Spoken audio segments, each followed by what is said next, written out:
ही लाडकी बहीण योजना खरं तर मी स्वतःच माहिती घेतली आहे. काल संध्याकाळीच 1,500 रुपयामध्ये किती राशन येत हे मी त्याचा सगळा मी अभ्यास केलाय की त्या स्कीम मधून काल संध्याकाळी बसून आम्ही मुळशीमध्येच होतो. माझे मुळशीचे अध्यक्ष आत्ताच वरती MSEBच्या कामासाठी गेले की 1,500 रुपये यांनी केले. त्याचं मी स्वागत करते.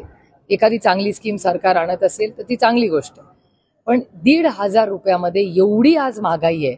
1,500 रुपयामध्ये आमच्या या महिला भगिनींना खरंच किती रिलीफ मिळणार आहे याचाही विचार केला पाहिजे. इन्फ्लेशन, महागाई, बेरोजगारी आणि भ्रष्टाचार. महागाई आणि बेरोजगारी म्हणजे या महिलांना 1,500 रुपये तुम्ही देताय त्याचं स्वागत आहे. पण 1,500 रुपयामध्ये कधी तुम्ही विचार केलाय का डाळ किती रुपयाला आहे, आटा किती रुपयाला आहे? कोणीतरी जाऊन म्हणजे आता माझ्याच बरोबर चला किराणा मालाच्या दुकानात महिन्याभराचं सामान तरी 1,500 रुपयात भाजी आणि हे 1,500 रुपये पुरण्यासारखं आहे का विचार करून सांगा.